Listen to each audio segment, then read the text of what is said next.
All right, everybody. Welcome to Raccoon City Roots, Episode 3. I got a very special guest today, Mr. Joe Whyte, who played as Chris Redfield in the Resident Evil 1 remake. How are you doing today, Joe? I am doing great, and it's so nice to talk with y'all. I'm really looking forward to this, and looking at pictures on Google Maps of Great Smoky Mountains National Park and all things Tennessee, and it's just gorgeous there. I'm very jealous of the land in which you live.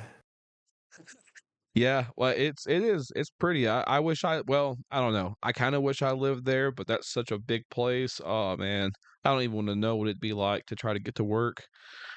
Oh yeah, probably crazy. Well, LA is so homogeneous. We the landscape there is so interesting and varied. LA was sort of built on a grid system, so everything is Mhm, like, you're either going north south or east west. It's very rare that you take a road that actually wanders somewhere. And I was just in Greenville, South Carolina a few weeks ago mhm, at a convention and had a great time, by the way. And just the thing that struck me was all of the roads were obviously built during a time when there was more horses and horse carts and things like that. mhm. Uh, uh, and it was very easy for me to get lost driving around in Greenville. In LA, it's like if you're on the wrong street, all you got to do is make a left and go to the next street over or the next street beyond that. You can pretty much find your way around. But um, I like the way uh, states in on the East Coast in the South, Mhm. uh, and it's the same thing pretty much all up and down the East Coast, even up into New England. That the towns are made were built on a different sort of. I don't even know how to say what I'm saying. This is a great start to the interview. People are like, "Boy, Joe's really kind of losing it, isn't he?" Hey, I it's just all like those the very BOWs you're having to fight, man. right, yeah, exactly. Yeah, I'm tired. I'm tired of yeah. fighting zombies. Uh, you know, uh, I don't have anything against them per se. I just want them to go live their life from me. Um, uh, it's the smell mostly. Zombie smell is. I don't know if you're aware of that, but it's not good. It's not good. I live near After the bodies enough rot. people to where I have a similar idea, I'd imagine. Yeah, some of the guys I went to high school with kind of smelled a little odd, but anyway, that's another story. So yeah, I'm just living out here in Los Angeles. It's going to be like 103 today, I think. Ah, But yikes. as they say, it's a dry heat, Mhm. so it's not That as must be bad as nice. 103 in Tennessee because you guys have got the humid happening. Well, I've always kind of said that, if dry heat is going out and smacking you, the heat here is going out your door and getting thrown down and strangled to death because it's hard to breathe Exactly. because of all the Yeah. humidity. It gets inside your system. Oh yeah. Yeah. Yeah. No, my sister lives in Tampa, Florida, Mm. and Ooh, I've been out there in summer, and woof. I can't. yeah. Yeah, I'm definitely a West Coast weather person. I love Well, the East culture. I love the West Coast for the weather. yeah, you know what? I've never been there, but just from what I've heard, including from you right now, I would agree. That's why people come here. That's why the whole Yeah, movie industry started back here in yeah, the well, early y 1900s. They needed a place where they could shoot, every day of the year, and it rains mhm. so infrequently out here that they moved all the movie studios to Los Angeles so that they would have more shooting days. That's actually pretty interesting, but it makes sense. Yeah. I mean, it Yeah. does, it makes sense, actually. So I do gotta ask you though, Yes. there's all kinds of interviews out there, going over, how you got the role of Chris, and things like that. Do you want to, kinda go over that briefly and how you got into acting and how you got into that role? Oh, certainly. Yeah, absolutely. It is a story that I have told, but it's the thing that's, I guess, interesting. If there's anything interesting about me and my journey, it's that um, a lot of it happened by chance. I got the part of Chris Redfield really in a backward way. I didn't formally audition for it. Mhm. I wasn't sent pages by my agent saying, "Hey, we want you to audition for this video game. It's called Resident Evil. Here's the thing. Do your audition." I came to the role through the back door. In that, my wife was working as the office manager at a company called Soundalux, Soundelux, all one word, in Hollywood. And I was working at Disney at the time as a modeler, and Oh. I was doing a lot of voiceover at Disney because they do what's called scratch dialogue. When you're working on an animated film, you record people from around the building who aren't hired to be the final actors for a given part. They just come Huh. down to the recording studio, record the script so that the filmmakers, the directors and the editors and all the can take this temporary dialogue and cut it together to make a kind of a working reel of how the sequences in the animated film are going to go. And then Huh. they replace that scratch dialogue. It's called scratch dialogue. They replace the scratch with the actual dialogue after they've worked out the storylines and the script and the jokes and all that stuff is worked out. They replace the scratch with the actual actors who have auditioned and gotten the parts and are doing the roles. So I was doing a bunch of that. My wife was working at Sound Deluxe, and we were friends with the casting person, Carol Rougier, who was the casting person for Resident Evil. And they were doing all the sound design and the recording of the actors at Sound Deluxe. Um, so I went to visit my wife for lunch one day, Mhm. and Carol was there, and they were actually, well, Carol was there, and she said, we're auditioning, we're looking for someone to do this part, this Chris Redfield part, and what we're looking for is someone to match the type of sound of the original actor. The original actor was a guy named Ramsey Scott McCullough, Yeah. and he passed away in 2000 from cancer. Mhm. And so they were looking for someone who had kind of the same voice, but that could, as it was described to me, that could bring a little bit more acting chops to the role. They wanted to bump up. I'm not saying anything bad about Ramsey.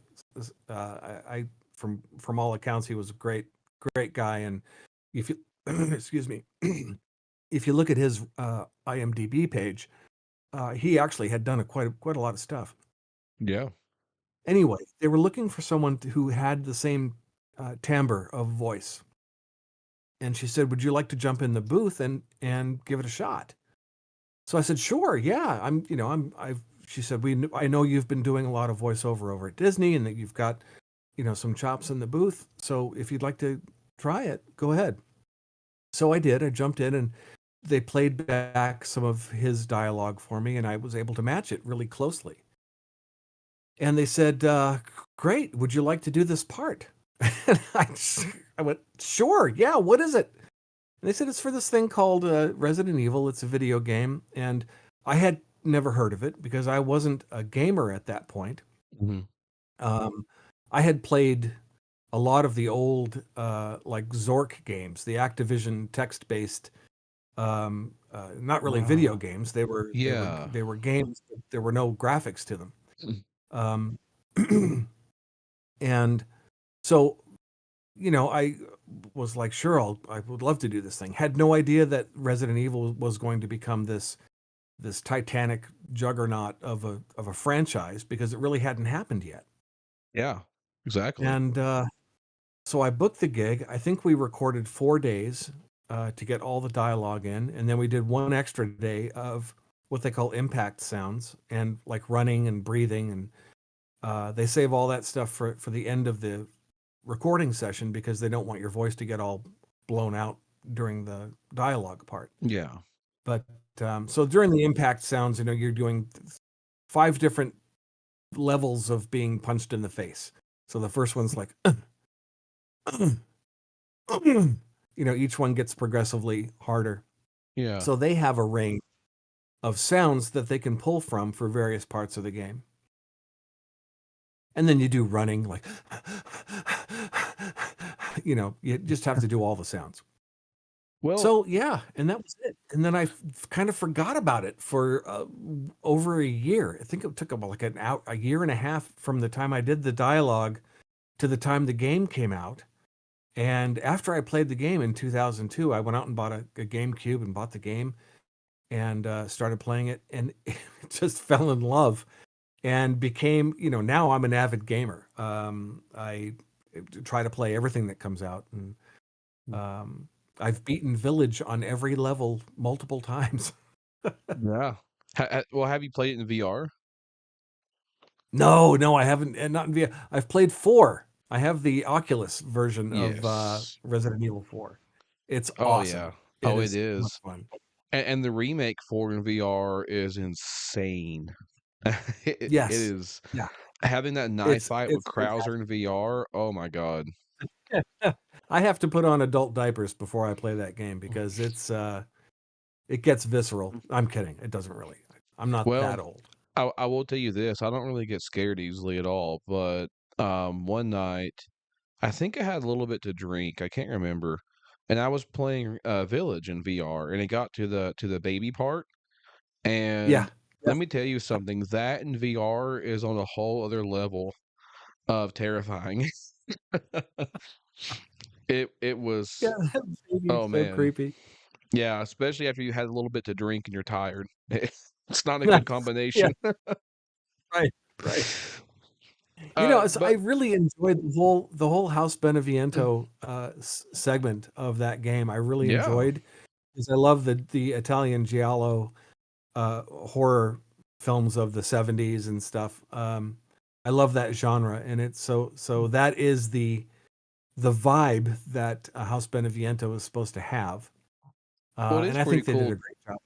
Well, it is pretty cool too because and listening to your podcast, which by the way, Crimson Head Elder podcast, is a great podcast. Everybody needs to go check out. Very funny too, may I Oh, thank say.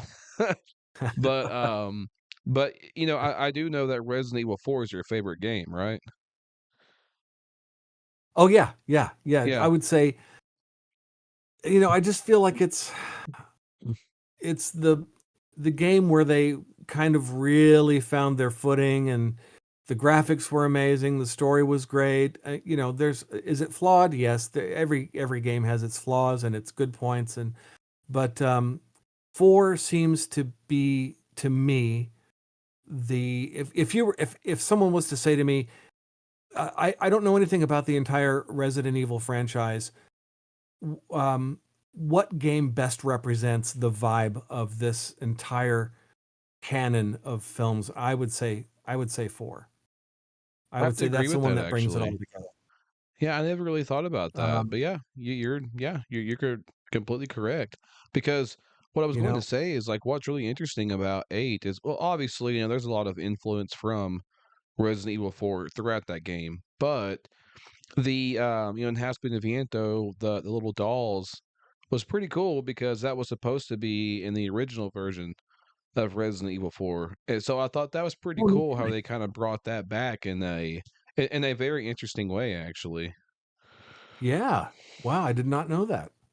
Yeah, if you That's one actually of the look things. up if you look up I think it's called the beta footage, I believe. It's actually fixed camera angle until if I remember correctly, it's been a while since I've seen it, but I think that whenever you aim it transports to the over the shoulder part. And if I remember correctly, yeah, there's like little dolls who chase Leon. He kind of has like a dream kind of nightmare state, like No kidding. hallucinations and whatnot. And they Right, kind and they right. kind of brought that back because there was a character called the Hook Man that would chase you, and they kind of brought that back with the separate ways in the remake of RE4 with Uh, placenta kind of disappearing and kind of being a vanishing stalker type of enemy. uh-huh.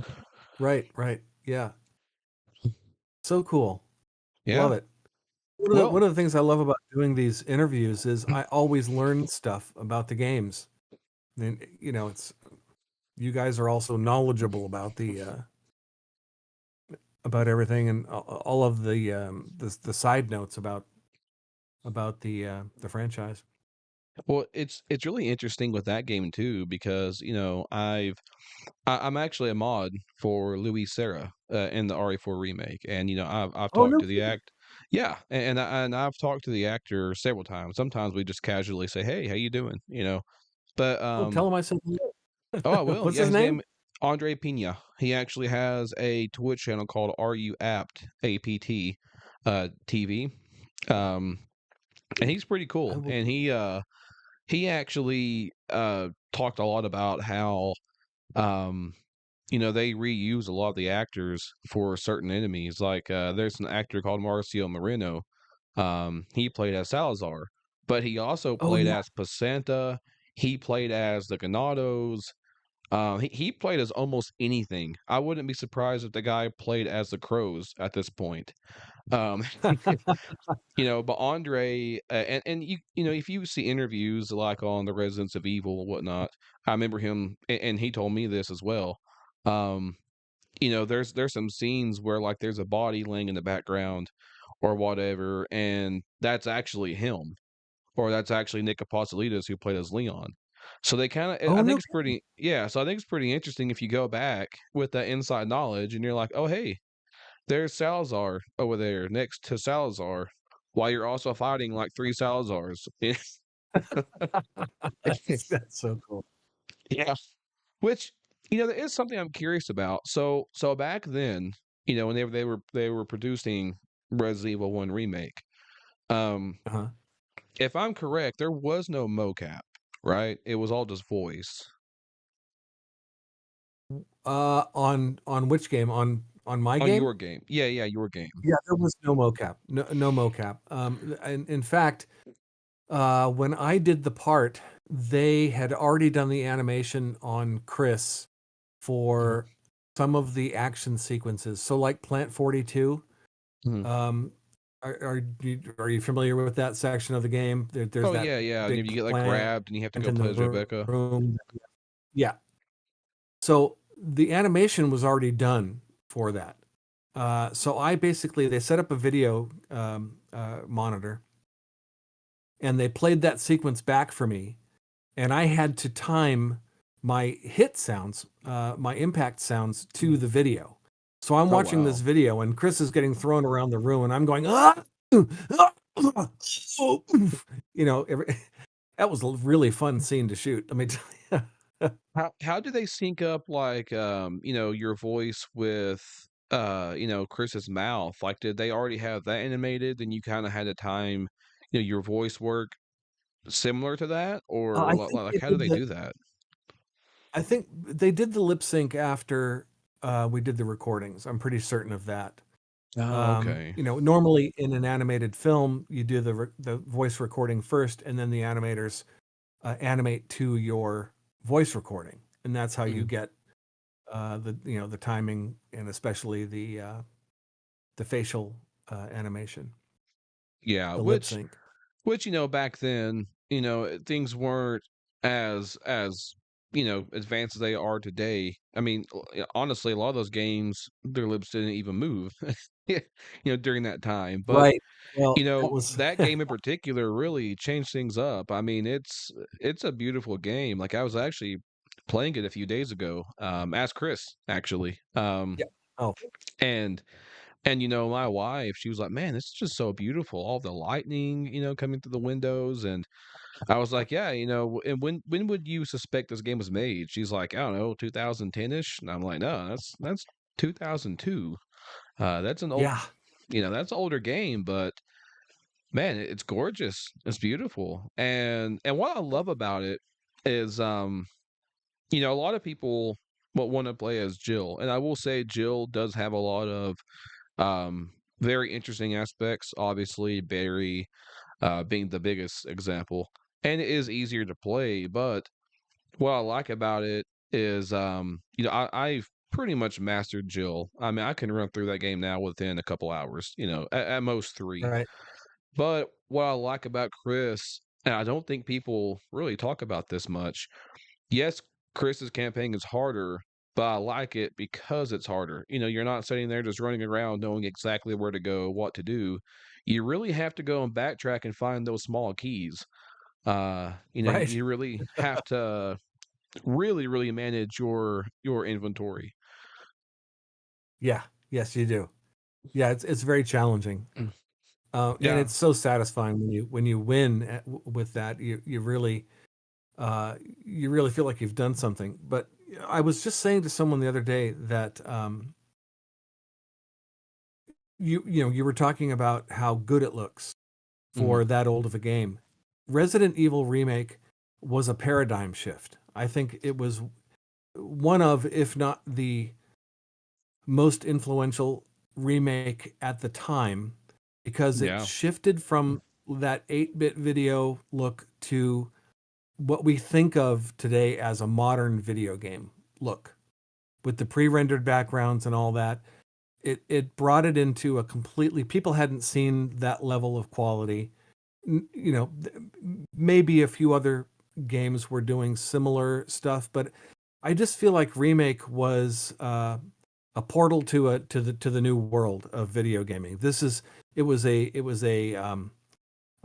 moment of realization for the promise of what video games were going to become. I mean, now you've got Unreal Engine 5 and everything. You can make that as real as you want it to be.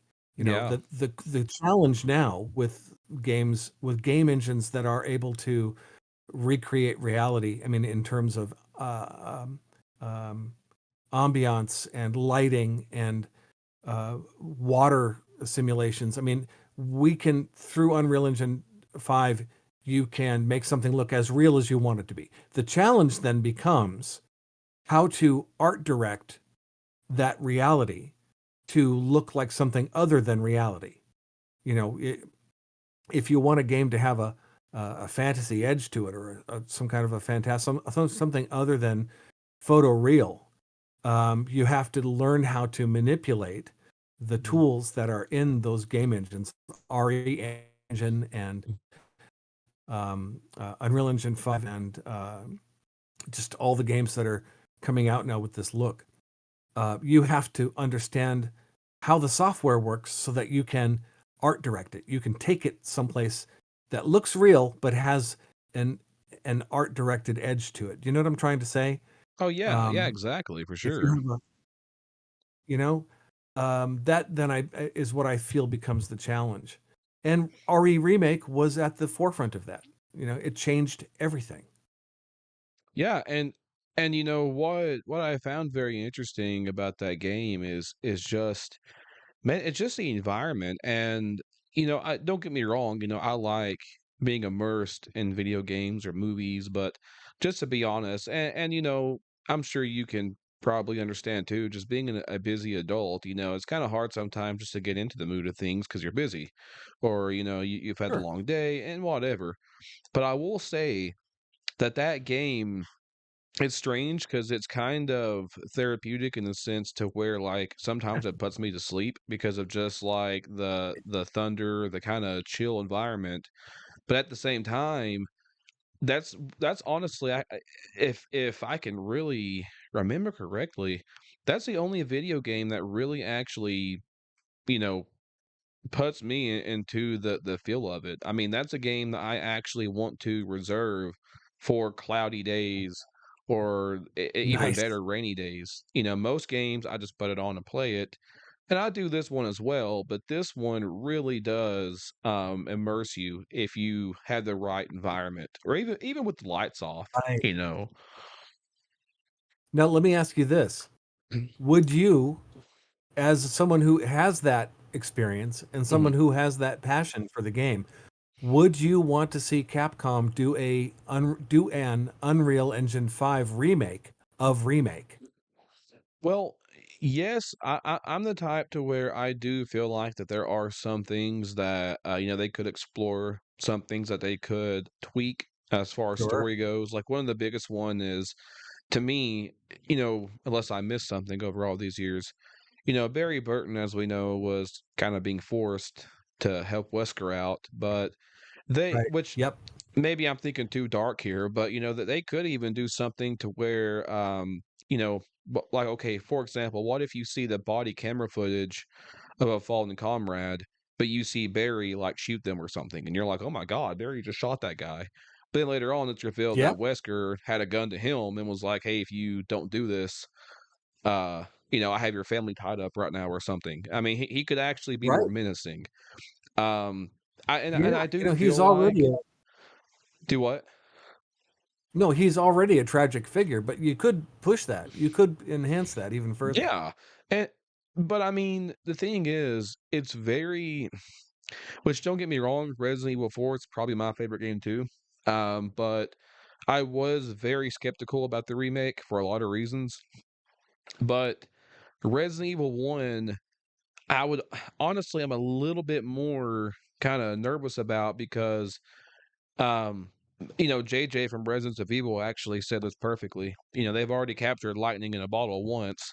Are they gonna be able Right. to do it again? I mean, Right. you're really gonna have to figure out, first of all, how are you going to get around zombies in the hallway? Because the one remake, you really have to time things correctly. You really have to learn.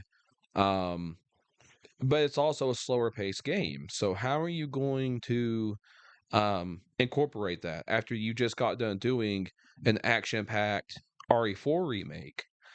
Um, so I do want to see it. Don't get me wrong, but they would Yeah, I would. really have to nail it. They would have to get it just right. I think that they would. I would like to see it myself because Mm. I work in Unreal Engine. You know, it's one of the things that I do with my job is I work now creating previs assets for live action films. Oh, really? And oh yeah, yeah, that's I've always been a modeler, and Mm. so now I've been working for a company now for a little over a year, just doing assets, building stuff for if they need. Let's say we did a couple of shots in an airport baggage area. I Mhm. would build the baggage carts and the luggage X-ray machines and all that stuff, and then I would texture them. So that's what an asset creator does. And then for previs, um, what we do for previs is we make sort of a low res version of whatever the environment is, whatever the characters are. We make Mhm. a low res representation of those that can be used for to help a director work out their shots in a film, get their cameras right, get their lighting right, so that they can then take that information out into the real world and shoot that footage. And they've already worked it out doing the previs. Um, what was my point? Um, Like I was said, I'm glad I'm shoot. not the only one who's like this. No, it's getting worse too. I'm very afraid for my future because I'm starting to forget a lot of stuff, especially words. Um, I'd like to what was the imagine point? I'd like to imagine if you were ever like, put into a nursing home and you forget things, but the only thing you can remember is Chris. So you're just like, I fought zombies in the mansion. I did this. And like, all right, let's get you to bed, take your medicine. Yeah, right. Here's your pill. There you go. Yeah. There you go, Mr. White. Be comfortable. Well, and Uh, kind of thinking about creative things like that. Obviously the Keeper's Diary came out from the Residents of Evil. yes. Um, Mhm. I I've watched that more times than I thought I was going to, and I kind of forced my mom and wife to watch it. So they don't. My mom doesn't really care about it, but she's like, "Ah, that's actually pretty good." But you know, obviously, well, unless people don't know, Charlie Kravslovsky, obviously, he played as the Keeper. Sure. He was the original live action Chris, and you did the Charlie's voice, awesome. I love right? Charlie. but how, how did you exactly, um, portray and do the voice? Like, did they send you videos and then was like, "Okay, here's a script," or honestly, just read the file from the video game? Oh Or, yeah, no, Andrew.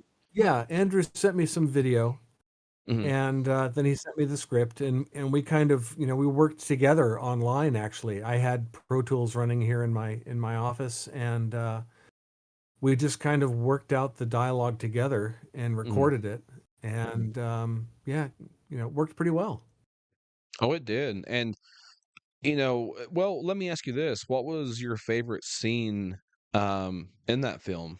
Whether it be your favorite scene that you recorded or just your favorite scene in general? Um, I think it was probably the Hunter. The CG that they did. It's very near and dear to my heart, obviously, Mhm. because it's what I do. But they did a great job. With Oh, no yeah. budget, they did a great job. The modeling, the animation, the rendering, everything was really spot on. And I need to meet those guys. I don't even I don't even know the guy that did the CG for the film, but I want to meet him. They did a really good job with that. Oh, yeah, they did amazing. I can't remember his last name, but I think his name was Lewis, I believe. I know they whenever, The Row did their watch party, I know he was on there, but I think there was somebody else who did it as well, but I can't remember. Because for me, it's honestly a tie. For me, it was definitely the hunter scene. The hunter scene, like how well, I mean, just like how you said, it looked great. It looked so good for Yeah, CGI. so Um, legit. honestly, like, which is honestly is a poor example because this channel sucks, but the Sci-Fi Channel wishes they could make something like that, with their ridiculous CGI movies that they have now. Right, right, right. Um, Sure, but sure. the other scene that really captivated me was the security operator scene. So, hunk. I mean, unofficially, Yes, right, because right. well, and I'm a little bit biased because I'm a huge hunk fan, but I thought it was pretty cool seeing that and kind of hearing what could have been a Crimson Head or something. Um, Sure. I thought that was pretty interesting. Actually, it really gave a lot of the idea of this mention is falling apart. Right. Yeah. And, Yeah. and the Shit's doggy about to get food. real. Yeah, I wasn't expecting the Oh yeah. doggy food. I always thought he was just eating like, some some kind of dog food from a pet store, but no, he's Eat. straight up eating a dog. No. Eat doggy, comma, food. Yes. Yeah, it was very interesting, and yeah, I mean, kudos to you because everybody did a great job, and that voice, especially near the end, like the eat doggy food part, I was like, man, that sounds so creepy and menacing. Yeah. In the best way. Oh yeah. Oh, the best way. But one question I do have for you, and I'm sure it's probably a little bit different because obviously, you've been in the video game and whatnot.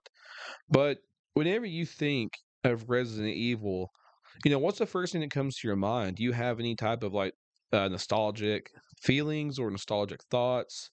What's the first thing that you really feel or think of whenever you play these games or watch a video I or go, just think about it? yeah, totally. I go right back to, just like you said, I go right back to sitting, now, granted, I was a lot older when these games came out. I was 34 when I did the voice for Chris Redfield. Hmm. But it takes me right back to sort of the innocence of that time. Um, I was just getting into voiceover. This is late 90s.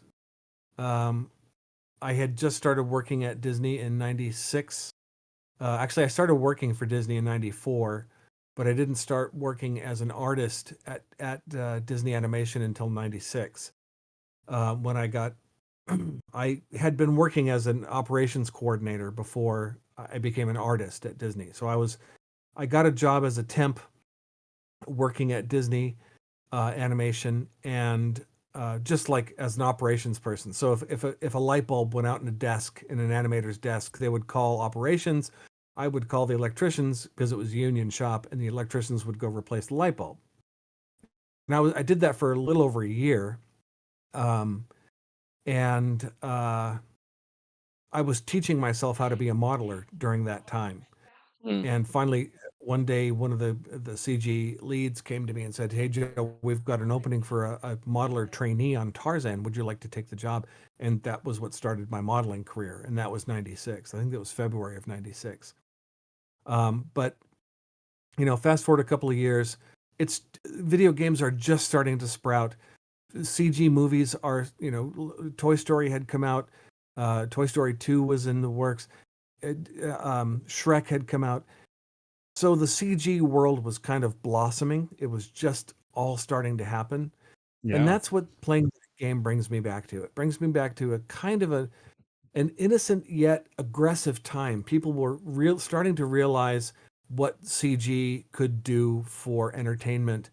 Um, and it was explosive. I mean, just everyone. I remember going to work at Disney and just being on fire to do these productions, to be the small part that I was, just a modeler on a film, where there's 850 people working on the film doing different jobs, to feel like you're a part of this massive steamliner, amazing Titanic ship, that's all going toward one goal of making this film.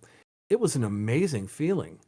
Yeah. And being involved with those early video games, when I play them now, it brings me right back to that time. And it's a golden time. It's that warm, fuzzy thing. Working at Disney in the 90s was a very warm, fuzzy environment. Now it's totally corporate. Um, and so that's what going back to these to the to the beginning times of these games brings me back to, and it's wonderful. I was so lucky to have been there, doing the jobs that I was doing and doing the voiceovers that I was doing back there at that time. Mm. We didn't know what it was going to become. We had no idea that we were going to be living vicariously through the world of Resident Evil for the rest of our lives. I mean, I'm 63 and I've never been more involved in the community. The community is insanely wonderful. I mean, Oh, it's amazing. I can't begin to tell you what people say to me at these conventions. They just come up and say, "You know what?" I mean, one girl came up and she had tears in her eyes and she was like, "This was the game that my dad and I used to spend time together playing, and he just passed away and he wanted to come, and so meeting you was like this big deal." I mean, it just blows my mind how much of a connection these people have with me and the game. It's a wonderful, wonderful thing, and I I just love getting out there and meeting everybody that was touched by Resident Evil Remake. It's really Yeah, great. and I agree completely. I mean, I'm a fan of some other things too. Funny enough, you mentioned CGI. I used to be a gigantic Transformers fan, and I still do like them some. But Yeah, they had sure. one of their shows was called Beast Wars back in the mid to late '90s, and it was one of the very first like CGI cartoons or movies, and it was questionable on how good it looked. But I like how you mentioned things like Toy Story and things like Shrek because it was almost like during, that time period from about the mid-90s to, the early 2000s to, 2005-ish. It's almost like that, 10-year period, you really got to see CGI, I mean, just get better every single year. It's almost Yes, like you could right. it's almost like you could watch a cartoon or movie one year, it would be on a whole other level the next year, and it just kept getting Yep. better and better. And it It kinda was makes me extremely wonder. exciting. Do what? It was extremely exciting. Yeah, and it kinda makes me wonder, as an adult, where are they going to take video games in the next 10 to 15 years? Because at some point, either it's going to look so realistic, it's going to be creepy, um, or I feel Yeah. like that at some point, they may hit a brick wall because video games from even 10 years ago, you can still see a difference, but granted, it's nowhere near as much of a difference as it used to be.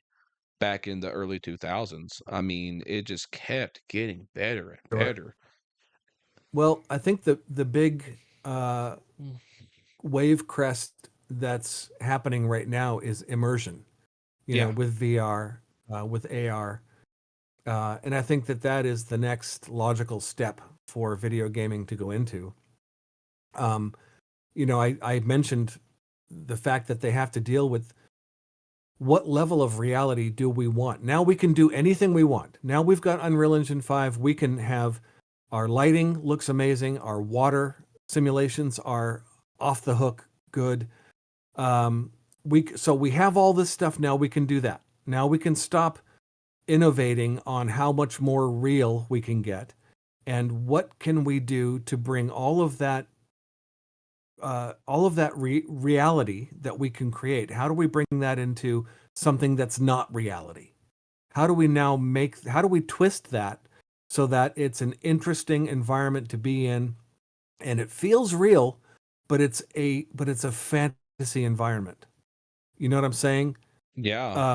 An environment that takes you out of reality. One of the things that I love, and one of my reasons for being an actor was always I was very much affected by a film called The Dresser, which is it's World War II, and it's a troupe of actors who are in London, and it's being bombed out, and they're trying to Hmm. get their shows on, and there's this old actor who's the leader of the group, and at one point there's this bombed out scene in London, and he's walking down the street, and it's just people, like there's a few random people searching through bricks or starting to clean up an area, and there's an old man sitting on a chair, and the lead actor was played by Albert Finney, walks over to the old man, and he takes out a couple of tickets, and he says, here are a couple of tickets to the theater tonight. I hope that you will find some comfort there. And my that resonated with me so much, and it made me realize that entertainers are part of the lifeblood of a society. We are Yeah, the they really are. storytellers, the people, it's that being an entertainer, being an actor, being a musician, being a dancer is an extremely highly laudable profession, because people need you. They need stories to take them away from their reality or to show them a possible reality that gives them hope or makes them realize that there's something about the human condition that they haven't and it gives them uh, a new way of thinking or um, a new security that they understand now that this thing is out there in the world or people feel this way. It's it all boils down to communication, right? I mean that Yeah, it does. the arts are how we communicate on the subtext level, which is how humans operate. Everything is taken in. You're going through your day, you take in all this data, but everything is processed in this nonlinear sort of dream state that is your consciousness. Yeah. Um, Boy, am I rambling. No, no, no, But honestly, it's poetic. Keep going. At this point, man, if well, you keep it I up, you think could that write a that's book where about we're this. maybe I will. Yeah, It'll be more of a pamphlet, really, not quite a book, but a there couple of you pages. go. It's a Well, and um, it's interesting that you mention stuff like that because well, there's actually two things really, to touch on, from my point of view is if you look at a lot of ancient scripts, even, which, I will say that I'm a Christian, so of course, I read the Bible and everything. But even if you step outside of things like the Bible and you look at old, ancient Egyptian stories, people have always had an imagination. There's been people that's always oh wrote yeah, books or have done yes, art. It's it's how it's we part of the human evolve. genome, it seems. Yes, it absolutely is. Storytelling is life. It Storytelling is is. is how we communicate the human condition, and it's how we relate to each other. And the thing about humans is we have the ability to relate to each other on so many different levels. You know, the real level, the mundane level, the transactional level that we go through on a daily basis, but there's also the philosophical level, and there are many different states of that philosophical level that we relate to each other on. That's one of the things that I feel video gaming is so important because it fills the cracks of not the cracks. It is a an extremely vital and most importantly interactive way for us to communicate with each other. It is, and You know? I'm also a huge Walking Dead fan. Well, TV show not so much anymore. Bleh. But the comics I still love. And Yes. my father, my father, he lived in a town over, and whenever I was around 16 years old, I had my first vehicle, actually, thanks to him, because my problem is that I live in a very small town. So, in a very, very long story short, I needed a vehicle to go find jobs in other towns, but I had to have a job to fund a vehicle. Right. The But vehicles. Catch right, 22. so he got me a vehicle, and of course I got a job, thankfully. But whenever I was away from school or whenever I wasn't on schedule for my job, I would go visit him because I could go drive to his house and hang out with him. And we really, really bonded from the ages of 16 until last year because unfortunately, he passed away last year. But Oh, I'm sorry. I appreciate it. But like right now I look around and I have Walking Dead memorabilia here in my room. But Right. even though it's about a comic book about zombies and whatnot, he and I bonded so much over that series. Like, that's actually how I got into reading the comics. And then it got to the point where it just progressed over the years and we got to go to conventions. We got to go No to where kidding. they filmed the show. And Oh, that's so cool. oh yeah, and it My God. and I won't say who it is because I don't want to you know give out his Yeah, privacy because he kind of asked me to not tell everybody so fans wouldn't bombard him with this. But sure. there was an actor back in 2021. It was my wife and I's first anniversary of being married. And we went down there to where they film because it's just a beautiful town anyway. So we were going down there just to get away from Right. home. But of That's so course, cool. we went by there. But I messaged this actor and said, "Hey, I've met you years ago at a convention. My wife hasn't. Do you if you're around filming, would you mind just to say hi? You can just walk down the street and say hi. I don't care."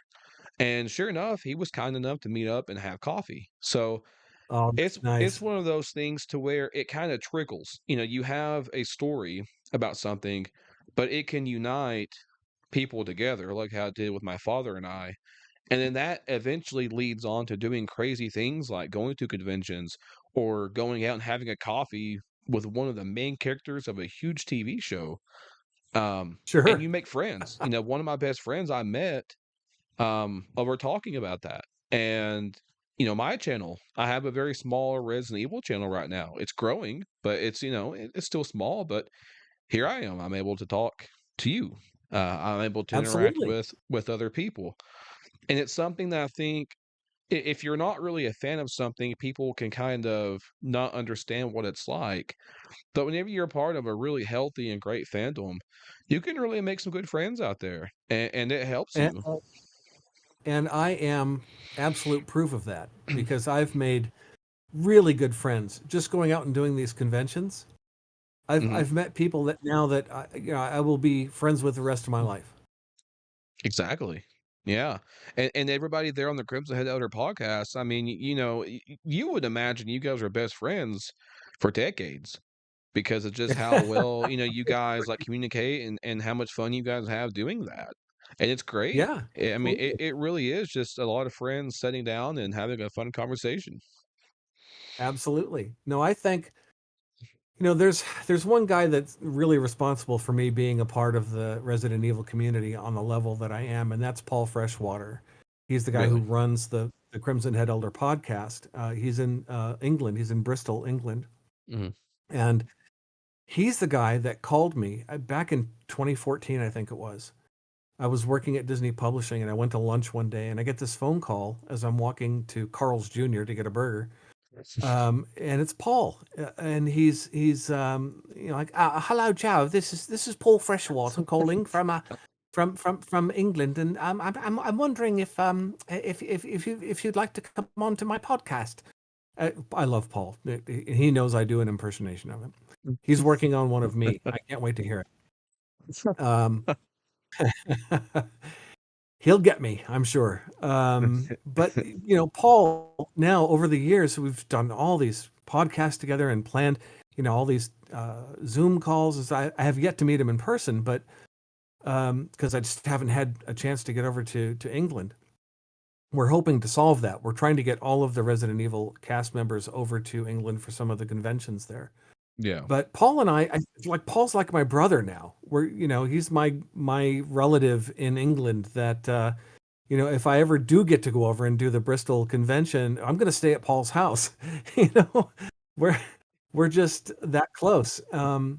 But that's how this entire community has been. I've been accepted by people who don't know me personally. All they know is the character. But and I've been lucky enough to get on these podcasts and talk about it, and people have embraced me back and kind of accepted me into their fandom world. Um, and it's fantastic. A large part of my life now is doing Resident Evil stuff, doing the podcasts, making the models. I sell the Chris Redfield miniatures and the knives and the jewelry, and I mean that's becoming my little cottage industry. The Etsy store is now up, and we're starting to sell stuff through that.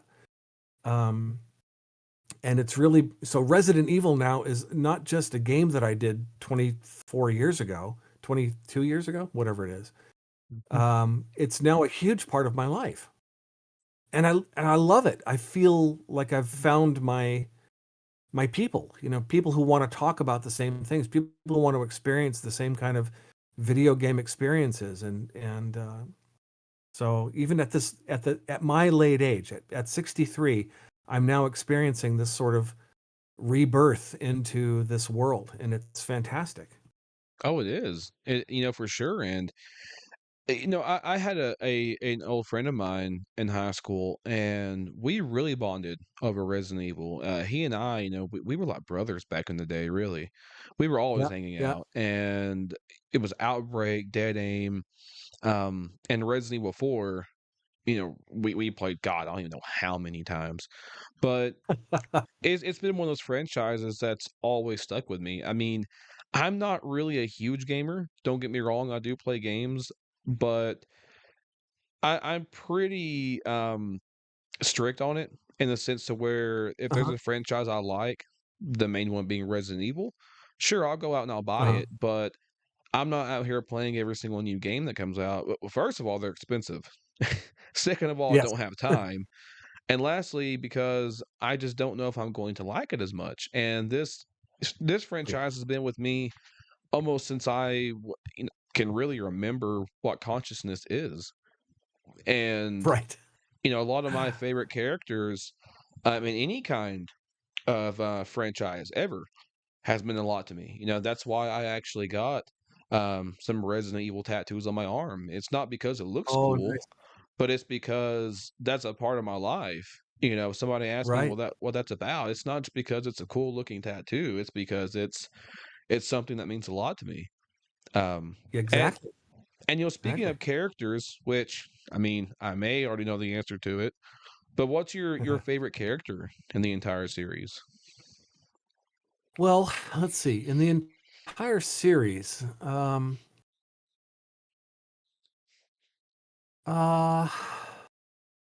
what's interesting is I've never been asked this question. Really? Yeah. Yeah, you'd think that I would just say Chris Redfield, but that's not Yeah. maybe true. Let me think. Um,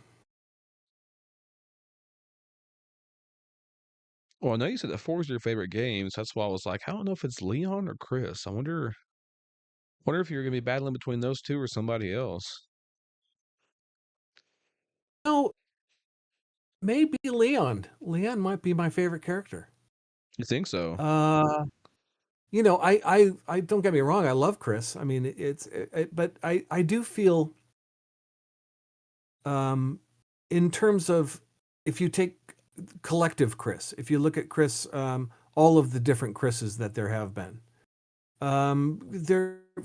there are some Chris's that I don't like. Not the performance, not the actors who did them, but I don't like what Capcom did with the character, like in 5 and 6. Same. It just went a weird way.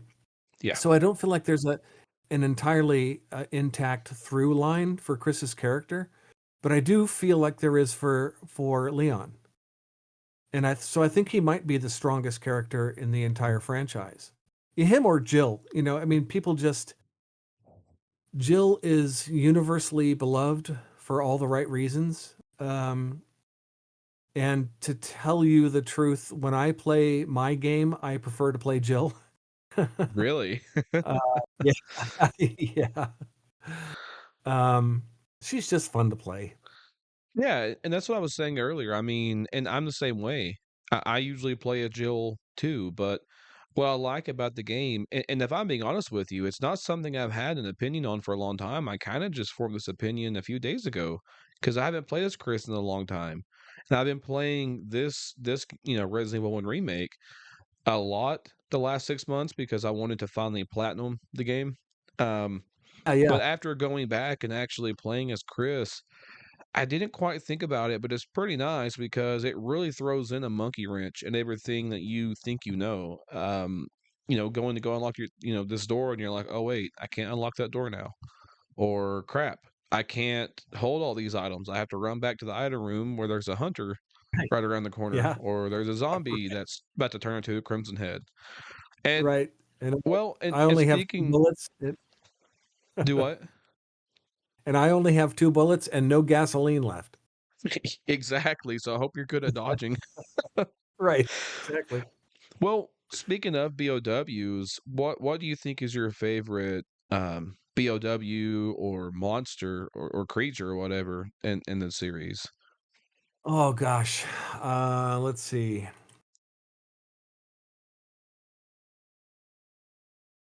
I have to look at a list It's a because hard choice. There's so many good there are ones. just too many good ones. Hold on. I actually have to look at a list. Let's see. Well, I know there's your big ones like Nemesis. He's always been my favorite Hi, let me monster in everything. Anything. He's always been my favorite monster. Hollywood monsters to me don't hold a candle to Nemesis. I've always loved him so much. He's my favorite. Yeah, and it's terrifying. I mean, just to know that there's something that's unstoppable and uh, uh mindless is coming after you no matter what. Um, Mhm. that is really terrifying. It's just great. Yeah, and There's Crimson something to be Heads. said about, yeah. I'm sorry, what were you gonna say? Oh, go ahead. Oh, no, you're fine. I was gonna say, like, Crimson Heads are one of the only enemies in any of the games that still, like, scare me because in most games, I'm used to just, okay, here's an enemy, I know how to take care of them, it's not a problem. Crimson Heads, don't get me wrong, Yeah. they're not invincible, but whenever you're trying to zigzag around zombies and then you see one just, I mean, hauling it right after you, it's pretty terrifying. Ah, Um, yeah, it is.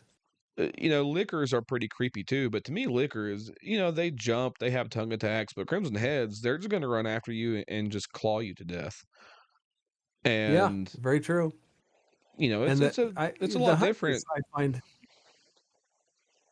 yeah, I find the hunters pretty scary too for the same reason.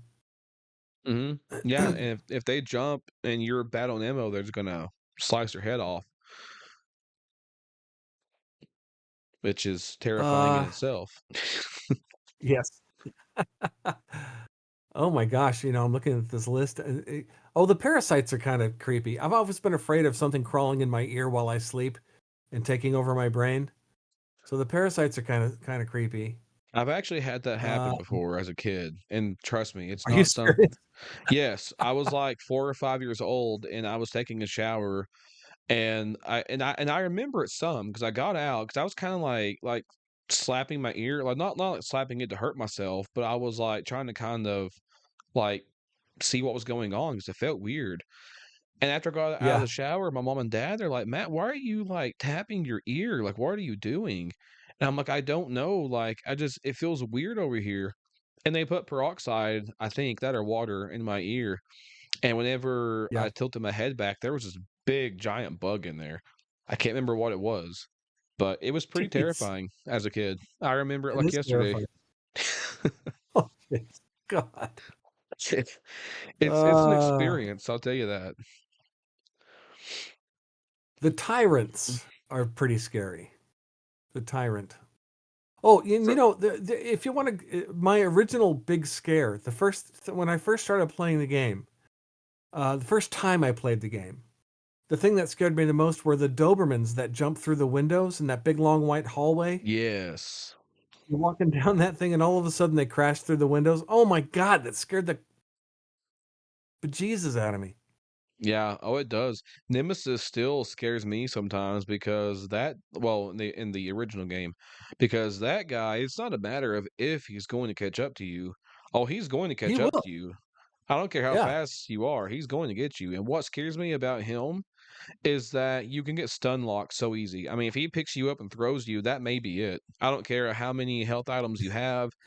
If you can't get Right. up and heal in time or run away, you're gonna have to go You're all toast. the way back Yeah. to your save point or Exactly just right. start the game over again if you haven't saved. Exactly right. But, That's all um, good stuff. but it to kinda cap off because I know you have to be getting going here in a little bit. Do Where do you, want to see the series go from here? Where do you think exactly Capcom needs to take it? Because we've already experienced zombies, we've already done parasites, and strangely enough, kind of the paranormal side of things. So, I mean, where do you think that you like to see things go? well, I just read something recently that said maybe it's time to retire some of the original characters. You know, a lot of time has passed. If you were to assign real time aging to our original characters, they'd all be, in their 50s now. Yeah. Um, and I think it's time to introduce some new characters. But I would like to, here's my fantasy scenario for what Capcom could put out to kind of put a nice ribbon around the first part of the franchise, which I feel like the past 20 years have been the first part of what Resident Evil is. Now it's time for it to evolve to the next stage. I Mm. think I would like to see them do a game that is about the original Chris and Jill. They are now in their 50s, just like we are, just like the voice actors are actually, now in our 50s and 60s. Mm. And I would like to see a setup where Chris and Jill are married, they have kids, and their kids are now of an age where they are starting to do police work. Their kids are joining stars.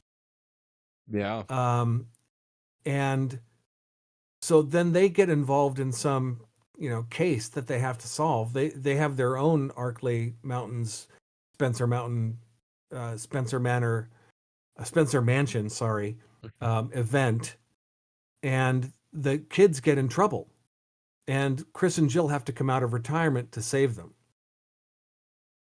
I Yeah, would that love to actually see would be that pretty kind of interesting. be. I would love to see that be sort of the wrap up ending episode of the first section of Resident Evil. And then from there we have new characters, either it's young, either it's Chris and Jill's kids who now take this series forward, or other people that, kind of a new generation of Resident Evil characters come out of that. That's what I would like to see have happen. See, it's interesting because there's so many possibilities that they could do. I mean, Oh yeah. There are a few scenarios I could think of. One of them would be kind of similar to yours, sort of let the characters ride off in the sunset type of thing. Yeah, But yeah, yeah, I feel like that if they ever were to focus on children or maybe even just a whole generation of people, like for example, whenever all of our characters retire, let's say that there are no more BOWs right now, the world's safe or whatever. If the franchise were to end right there, they could eventually revive the series to where there is another similar Raccoon City incident, and maybe you yeah. could pull out your old characters to come back, maybe even kind of give them guidance. The only problem I have with that is that the series would have to collectively sort of end. I mean, if they were to reboot it like that, I think it'd be kind of jarring to have an end and then a few years later have a game to where now you've had no time to sort of let those characters rest, if you will. But Right.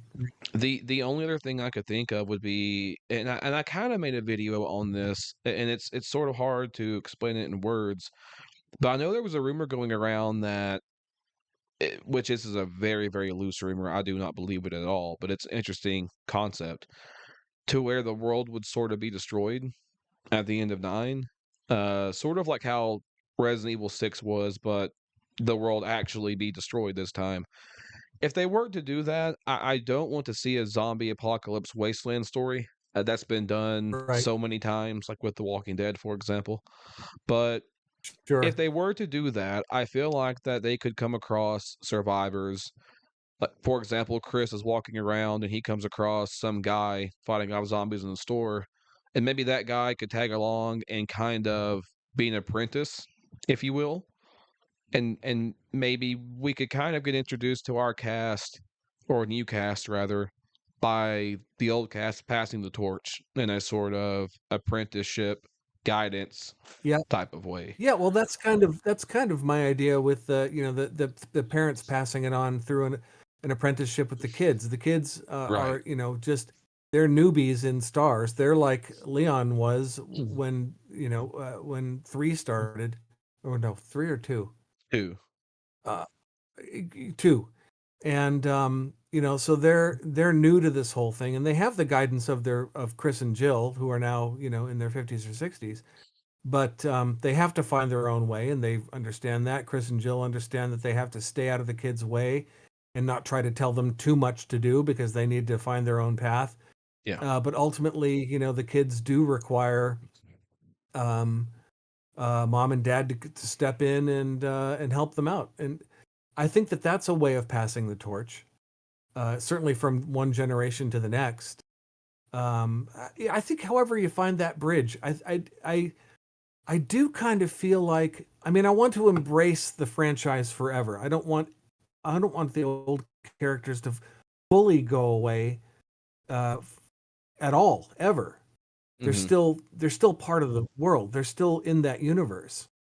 Um, so how do we how do we pass the torch to the next generation and have a new generation of characters that still fit in the canon, that still feel like a Yeah. Resident Evil game? You know, I think that's I the hard part. I really do, because it's so hard to replicate the vibe that you get from a game, from one situation to another situation.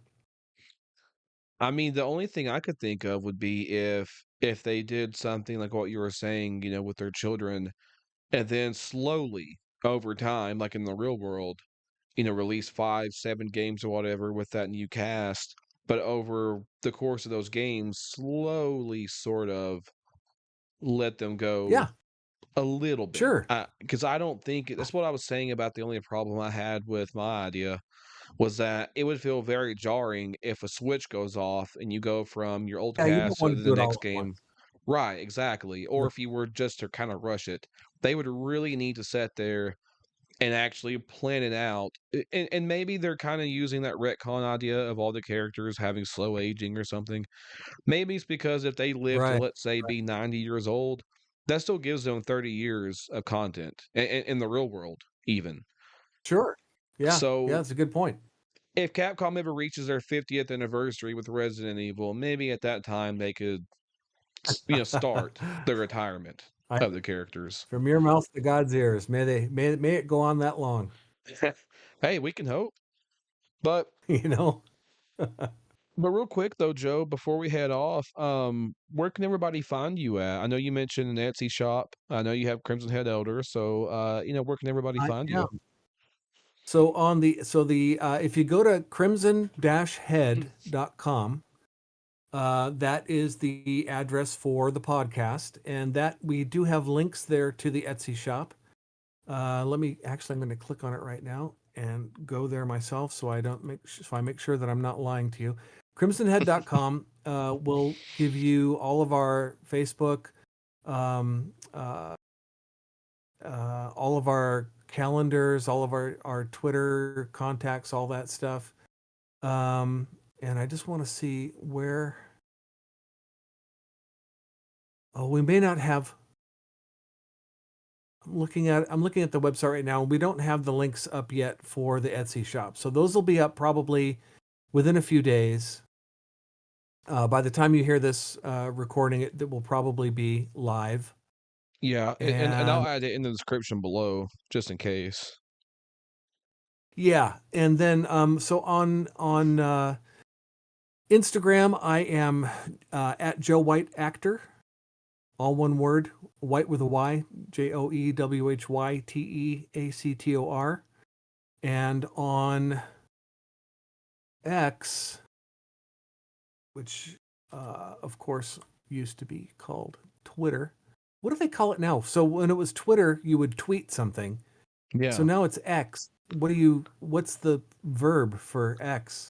I'm gonna start I'm gonna saying XXXing something and see if it sticks. That's what I'm gonna start doing. crazy. I don't know. It probably won't work, but Oh, and so my x.com ID is also at Joe Whyte Actor. Joe Whyte Voiceovers on Facebook. Joe Whyte okay. Voiceovers. And then on Instagram, it's Joe Whyte Actor. And on X, it's Joe Whyte Actor. Okay. Yeah, it sounds So good. And by the way, I will say that the Etsy shop is so cool. I came across it recently and we were talking about it some before, but the knife you have on there is an exact replica of Chris's knife from RE1. And you also sell it autographs on there is, too, correct? I do. And the Mhm. knife, especially for cosplayers, is Mhm. an important item because you can't find, nobody else is making a 3D printed Chris Redfield remake survival knife that is identical to the one in the game. And I actually took screen grabs from the game, pulled those into Maya, modeled this knife to be exactly like the one in the game. And so, Mhm. if you're a Chris Redfield cosplayer and you're looking for the exact survival knife, you can get it here. And also, I'm working with a gentleman who's going to be making the sheath for the knife, and it will look Ooh. exactly like the one in the game, even up to and including the several strips of uh, duct tape that he has wrapped around the blade. I found the exact duct tape that you use for that to make it look totally legit. Um, Wow.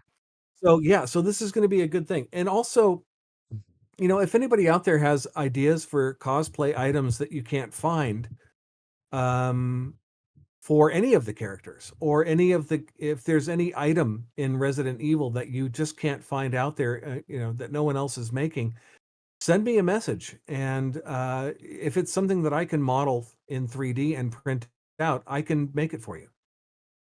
Yeah, that'd be great. And for people who play Resident Evil the board game like I do, there's a lot of miniatures out there that you can't quite get. So, that may Oh, be a good that's idea yeah. too. That's something that we could collaborate on Yeah. with Matt, if Oh, you're yeah. interested. Yeah, I would love to. Yeah, because it's a whole other story. But let's just say that with the RE1 board game in particular, they left out a lot of miniatures that you can't quite get your hand on, unfortunately, Oh, unless you nice. want to pay Okay. outrageous price on eBay, and I'm not doing that. So Right. Well, let me know what those are. We can talk offline and Yeah. come up with some stuff to make. But that's great. I'm looking forward to filling out the Etsy store and having that pay for my daughter's college. Hey, well, all I gotta say is rest in peace my bank account. Uh, Right. but It's greatly appreciated. oh, for sure. Well, the one last thing I was gonna ask you before you go is, what's one of your favorite pieces of merchandise you have, if you have any, that I'd imagine? Oh, that I'm selling right now? Oh, Well, just in general. It could be what you're selling, or if you've just gotten something in the past that you really like. I like, the thing is, when you talk about being your bank account being in trouble, that's me all over because I love tchotchkes. I love figurines. I love statuettes. I love, Same. anything from these games. Doing the conventions is always very dangerous for me because if I make $30 on an autograph, I'm going to take that $30 out into the convention and buy some stupid thing. It's And so yeah. it's true. It's very, very difficult for me not to buy stuff at the conventions. I come home with a bunch of stuff. My wife's like, "What did you went to that to make money, not to spend money on another console? Why did you buy a GameCube?" I'm like, "Oh, I didn't." Well, There it you it go. evens out. It evens out It alright. does It'll be okay. exactly.